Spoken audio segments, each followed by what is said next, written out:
บ่ติโดนปานนั้นฮักพอ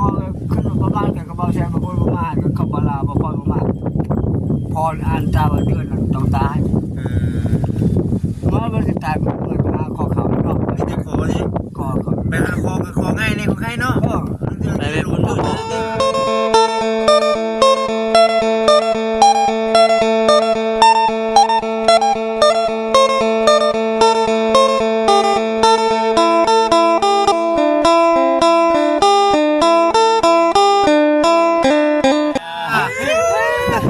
ก็สามารถนั่งเรือเนาะนี่ ไปกันนั่นบอกเลยดิ ไปขนาดบ่เฮ็ดดิ จ้า มีอีกจังหวะได้อีกไง มีอะไรจะว่าอยู่ ไอ้ตัวอีกครับ อันนี้คือเฮามาดีใจน้ำเราเนาะบ่ได้มีแต่อย่างเดียวเด้แต่ว่าสำคัญที่สุด มีเกิดดีเสียงมีเสียง เอ้ยเอาอีกได้มั้ยน่ะ เอากีตาร์ก็ได้ เอากีตาร์ ลำเพิ่นวะลำเพิ่นเป็นวะ เอาที่มาปิดนะอาจารย์เลยเฮากระดินบ่ได้เป็นได้บินบ่เซนชื่อมาอยู่ใช่บ่เซนสวรรค์บ่ ผมได้ซื้อพินน่ะ ไม่ใช่เนี่ย ทั้งในฝั่งไทย เอาโน่นฮะ โอ้ก็ดีแท้แทนบ่ได้กินบ่ได้ติดตามข่าว ทำไมฝั่งไทยเป็นมาให้ดิอ่อนมีหน้าได้พี่น้องเนาะ ชิดยอดเบอร์หนึ่งแล้วเนี่ยมันยังนะอ๋อต้องติดพกตัวเลยเนี่ย มันเฮียจน เสียงน้ำเสียงพินไปตัวตลอดนะ นี่คือสุกเลยบ่ได้ดิมั่วเนาะบ่สิว่า ปั้น คิดว่า เอาไปเลยเนาะ บ่ผมเคยเนาะแต่ก็ ผิดได้ยุ่แต่ว่า ใส่กีตาร์แล้วจะร้อนเลยพี่น้องเนาะ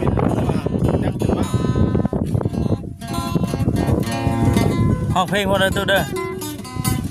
เป็น เอ้า ตอนนั่งร้องเพลงบ่ได้แต่ไว้เนาะ ทำไม จังหวะท้องลิ้น เล่นเข่งในมือมา เราดินเรื่อยเลย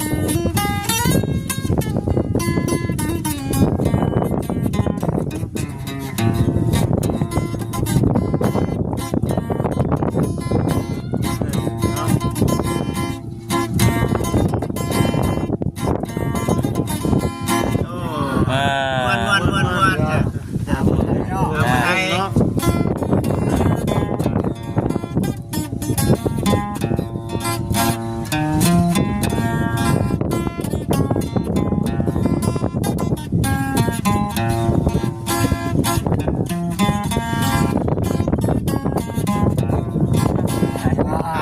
ให้ คนเล่นได้บ่น้องสองคน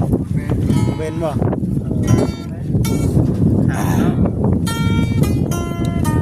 ขัดแล้วเนาะ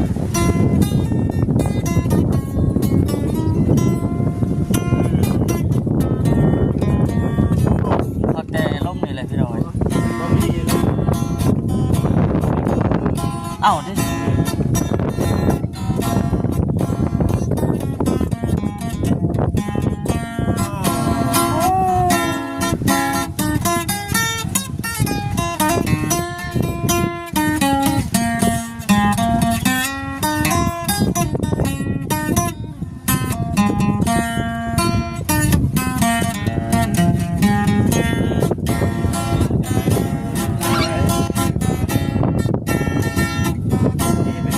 บ่ได้เลยยอมเลยเนาะ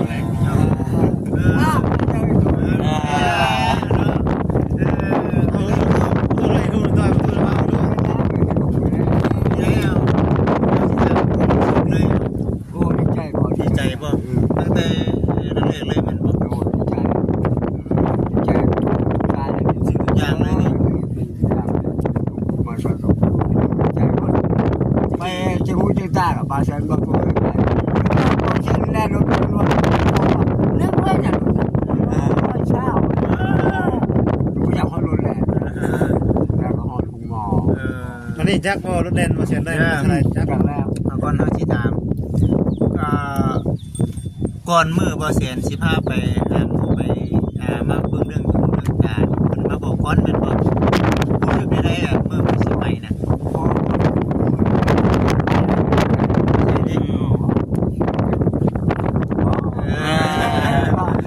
จะเป็นโหดว่าดิ กูจะโพสต์ว่ากูจะพอหรือตาบอดไม่รู้อ้าว มันบ่ได้การ ได้ชอบว้าวแพนชิมันนอกตาบ่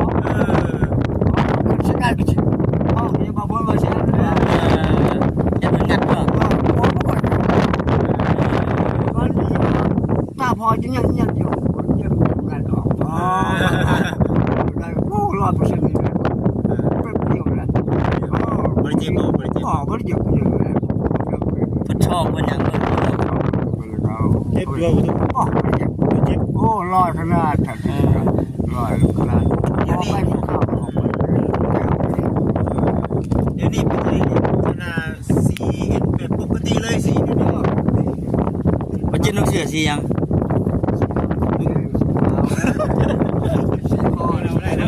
ใส่โชว์นะเดี๋ยวโดนโชว์เนาะตัวบ่ได้แล้วบัดนี้เนาะ บ่ได้ บ่ได้ แล้ โล ว บ่ได้กีฬาก็จักบ่ได้บัดนี้เนาะ แล้วก็มีกินทุกวัน บ่ได้แล้วจ้ะเนาะ ตัวบ่ได้แล้วบัดนี้เนาะ กูหันเกี่ยวจะบอกเลยกูเช้าก็มันก็เช้ามันใช้แอลใช้บอลใช้ก็บอกกูลูกเถื่อนโอ้ ตาบอดมาจากปีก่อนลืม โหหลายปีเลยเพราะว่ากูจะได้อยู่ประมาณ10 ปี ใส่ความลำบากมา10 ปีเนาะ แล้วบอกสักเท่าไปขึ้นไปเบิ่งมันเพิ่นลงพาให้เบิ่งพอจะขึ้นปุ๊บ บัดนั้นคุณพ่อที่ ขัดมาโดดปานนั้นพอขึ้นประมาณแต่ก็บ่ใช่บ่ประมาณก็เข้าบาลาบ่พอประมาณพออ่านตาว่าเดือนนั้นต้องตาย เมื่อวันที่ตายเมื่อหาคอเขาเนาะ จะขอสิ คอเขา ไปหาคอก็ของ่ายในของใครเนาะ ไปเป็นคนอื่นเลยดิ จะคอตาย ขึ้นเนาะ คือเนี่ยตายเลย เดี๋ยวผมเปิดก่อนนะคือบ้านตอนนั้นน่ะคือทางประตูคนน่ะคิดลุกแล้วเนาะคิดสั่นแล้วคิดสั่น คิดบ่เข้าบ่เข้านั่นนะเนาะ คือเนี่ยจะถูกจะการคุณจะดีคุณซอยพอนะส่วนคุณยืนออกอะไรอยู่ทำบัตรทำเมืองแล้วนี่พม่าไปก็ห้องได้ประตูมันเขาไม่ได้ห้องเจ้าได้ ทุกคนว่าบ่ดีดิมีเพิ่นจะว่าพี่น้องแม่นคนเพิ่นว่าติ จะรู้คุณใช้มาซอยพออยากดีกับแม่ได้เราได้ มันยังขดชายจ้ะ การ เห็นว่ามันยังขดชายจ้ะ มา อาจ้อ จ้อ อาจอบ่ เราเชิงห้องวายจ้อทางภาษาเรามา เนาะ เรียนกับคนจ้อ นี่ก็ดีใจนำเนาะเพราะว่านี่คือสิมีแผนการเดินก่อได้นี่เนาะ จักบางเสียงจักเป็นยังไงพอแต่พออยู่พอได้เลยสมิงกับพ่อมงคลได้ อ๋อเพิ่นบ่ได้มาเฮ็ดให้เจ้าดอกกันนั่นเพิ่นมาฝากไว้ซื่อเพิ่นมาฝากไว้ซื่อแล้วเพิ่นก็เมื่อคืนเป็นหยังบ่ พอแห้งแล้วคน บ่เป็นคนช่วยดิติ โอ้โหชนแล้วจะตาบอดแต่อยากยิงถูก เนาะมาให้ดีใจเนาะ ดีใจสาธุจัดการ บัดนี้มีแต่ความยิ้มความหัวบัดนี้เนาะ พอ มีความเศร้าบัด พอขึ้นมาใหม่แล้วพอใต้เลยใต้ขึ้นพอขึ้นมาใหม่แล้วเลยแห้งมาจอบปอดอีกแล้วดีแห้งเป็นเงินถึงแต่ตลาดปลอดภัย มันมาแต่เฮิงแล้วนี่ ได้เฮิงแล้ว เต็มหมด ได้ยินแต่เสียงมาเท่านั้นเนาะ ถึงเปิดปอด แต่ชื่อหากบ่ถึงเนาะ น้ำสุด ถึงบ่บัดนี้ก็ได้เอาสิถึง ถึงจะเลขแต่ว่าเงินบ่ได้จักตัว เนาะถือว่าพากันนุ่งพากันง่ายช่วงง่ายก็เบิ่งอยู่ในคลิปก็ได้แต่ก็คือว่าเนี่ยแหละบ่ได้มาแน่เนื่องจากว่าตอนนั้นก็เวียกอันนี้ก็เวียกแน่นี่ก็ฟังเบิ่งได้ก็ได้ก็สิมาน้ำมูน้ำคูก่อนบัดนี้ก็ได้ FC เพิ่นก็ถามอยู่ได้พี่น้องเอ้ยบ่จิตเอ้ยเนาะคือบ่เห็นเบาแสนเดี๋ยวนี้ว่าซั่นบ่ค่อยเห็นเด้บ่ได้แต่ก็ไปนํกัน คือเฮาเห็นอยู่แหละเป็นไงบัดนี้ก็มีการมีงานเรื่อยๆที่ก็เป็นบ บางจังหวะคือแบบนี้แหละจะได้พอกันแบบนี้นะเอาดีใจน้ำประตูนั่นแหละนี่ก็ได้นะดีใจน้ำได้สารนันเป็นคือว่านั่นแหละไล่พอครับผมเจ้าเจ้านั่นแหละเอาก็คือว่าโอ้ว่าดีใจน้ำไม่ดีว่าฉันคือว่าเนี่ยเนาะมึงเฮ้ยเนาะกินข้าวแกงแค่มานี่ กินข้าวกับมะเขือ สุกบ่ เฮ็ดเองเมื่อวัน ก็ให้ลูกต้มให้ก็พอทำกิน น้ เกลือเบาแซนสิให้บ้าน ำน้ำในน้ำอยู่น้ำกินบาดนี่ น้ำกินกับน้ำชื่อว่านี่น้ำเขาบ่พอเราอันชื่อกับมดน้ำกระเบาหลาบ่พอ บ่ครับเด้ แต่ว่าคือเขาบ่แอนเพิ่นสิมานอนนำบ่เพิ่นนอนอยู่ไส จักเข้าไปเลยแซ่ ตะกี้นี่นะ เขาไปใช้เขานั่นแล้ว ไปทำใส่นอนนั่นบ่ เรียกเขาบ่จะเขาว่าจะดีอะไร แต่ว่าคือนี่บ่แอนเนาะบ่แอนเพิ่นโทรมาหาบ่จิตมื้อนั้นก็ได้มื้อทางผู้หลักผู้ใหญ่เพิ่นมาหามันก็พุ่นมา เพิ่นมาทางไหนก็ มาแต่พุ่น เจ้าบ่ได้อยู่บ่ใช่มื้อนั้นน่ะ อยู่ทุกวัน อยู่ เพิ่นว่าบ่เห็น แต่น้องพลน้องสายพลบ่ นั่งใส่ฝน บ่เห็นน้องสายพลตัวนั้น พอไปเบิ่งอันนั้นให้อย่างเข้าทางแล้วก็โทรหาพอในเมื่อ เจ้าก็ไปนํกัน พอไปพุ่นจากไหน มาเยี่ยมบ่เพิ่นมาเยี่ยมตั้งแต่ไม่ เนี่ยพุ่นบ้านละ2ครั้งบักไอ้น้อยอยู่2ครั้งเด้โทรว่าแขกเจ้าได้ว่าบ่แขกพอในเมื่อไม่ว่าจะกินข้าวก็ซื้อข้าวโอ้อยากเข้าอยู่สิตายอยากถึงมันข้าง เนาะครับนั่นแหละโอ้ยเนาะนี่ก็จะเป็นแบบคือเว้านี่เนาะเว้าแบบคุ้มเชื่อก็ได้เชื่อของเฮาเองเฮาใส่เวรใส่กรรมแล้วเบิดแล้วว่าซั่นสิว่าแบบนั้นเนาะที่ผ่านมา10 ปีน่ะคือยังเป็นกรรมเฮาอยู่ เทื่อบัดนี้บัดสินแล้วบัดนี้เด้ บัดนี้เป็นสิ่งได้บาดนี่ แม่ เอาขึ้นไปแบบนั้นเด้เนาะ อันนี้ก็พอก็ยังโมสิฟ้าพอสิตามน้ำให้เป็นรถให้ตักบาปการและ เพราะว่าเป็นยังคือว่าท่านพี่น้องเนาะ10 ปีนี่มันบ่ได้น้อยเด้เนาะปีเดียวก็ยังบ่ธรรมดาเนาะ เพื่อสิเบิดมื้อเบิดเดือนเบิดปีติ จักกันไปได้ปีหนึงจักเพิ่นใช้ชีวิตแบบใดนะลงลุกข้ามและลงมีบ่เคยลง โอ้ยไม่ลงเลยมันจะตามทางกันแล้วก็ตกออกมาน้อยเนาะ ตะบอดเนาะบ่ตะกี้ว่าคนใหญ่จัง ตะบอด มันตะบอด ชอบคันนี้ซื้อรถมากอ่ะสิออกตรงทางอ่ะสิออกก็ให้รถก็ไปก็จะย่างไปคือว่าลูกผ้าเขาจอดไปดีพอนี่คือไม่มันคือรถอะไรเขาว่าไม่คือรถเลยบอกโอ้ขอแล้วตะบอดว่า มันตะบอดขึ้นรถถึงนี่ คือกลัวก็ได้เราหนักว่ารถได้ดีกว่ามีลมนะนี่บอกลมนะก็เขาติดอยู่โอ้ยว่าตะบอดว่า แต่วันนี้ก็ถือว่าได้สำนีก็โอเคแล้วเนาะ โอเคแล้ว ถือว่าใกล้ใครกว่าเก่างามกว่าเดิมเมื่อกี้นะลมไม่นิ่มบ่อยากสิว่าเลยเนาะมัน คือว่าทั้งนกแล้วแหละพอกันเสียอยู่คุณทุกคน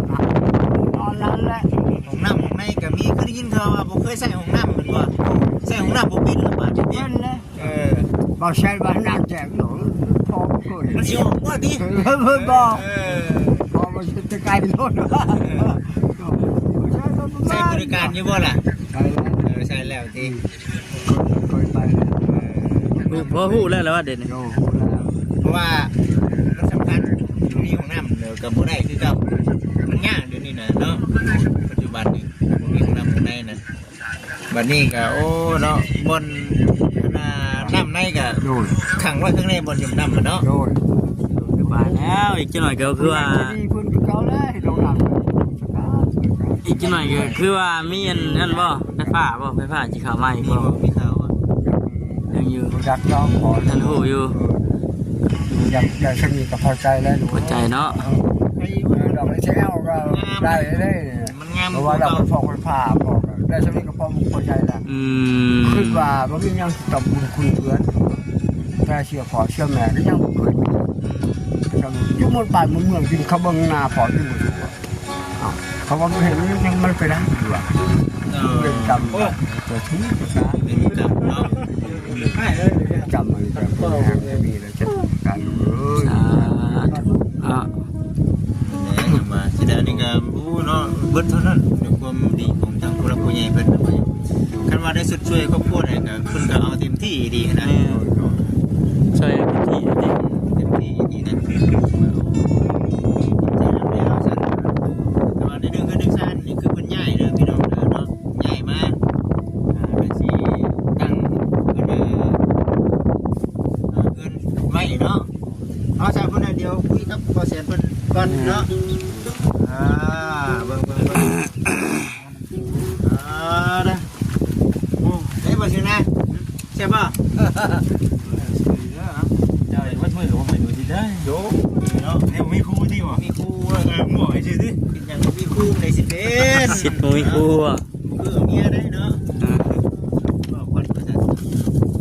ะ มีสองเป็นดิ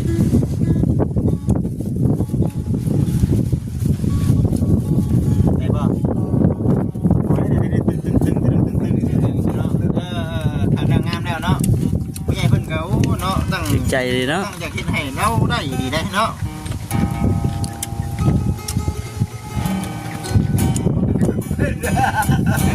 อ๋อใช่คืออยู่ใช่ไหมก่อนคือที่หน้าเนาะ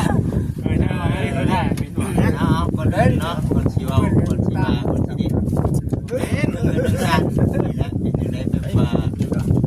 สีดำเนินการให้เราบ่ ตอนนี้ก็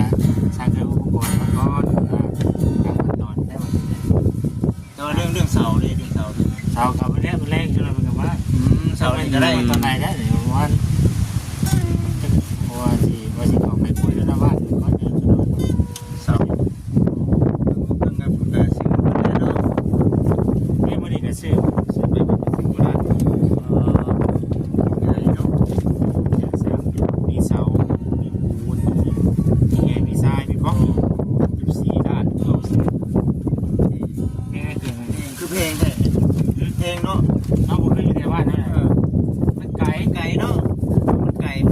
แต่ปก อยู่ ติ มันอยู่ในพี่เนาะ ปกติปูนเดปูนเขียวนี่ปูนแดงนี่85,000เนาะ ปัจจุบันไม่ได้ฮอดระดับ85 อันนี้90เนี่ย โอ้ยเนาะไม่ได้ฮอด80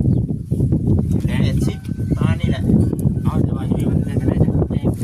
มันไกลเด้ไกล ปกติได้พี่น้องเลยไก่บอกเลยก่อน บางคน5,000 โอ้บ้านเฮานี่3,000ไปแต่ว่าซื้ออยู่แถวบ้านทางเกี้ยวละ4,000เนาะมันบ่คือกันแต่ละบ่อน ไอ้ที่มันจะได้ถึงอ่ะ เนาะแต่ละบ่อนมันบ่คือกัน มาอะไรพวกนี้กัน นี่บ่ตาเพิ่นเคยดินพินบ่ตา บอมตา แม่ ตา เห็นมันแล้วป่ะ เห็นแล้ว แต่แม่แล้วว่าเขามาก็ยากจนเลยกับไปเดี๋ยวจะพาไปด้วยหรอก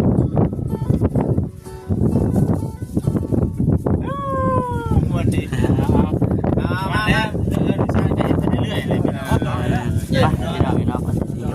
พี่น้องเด้อ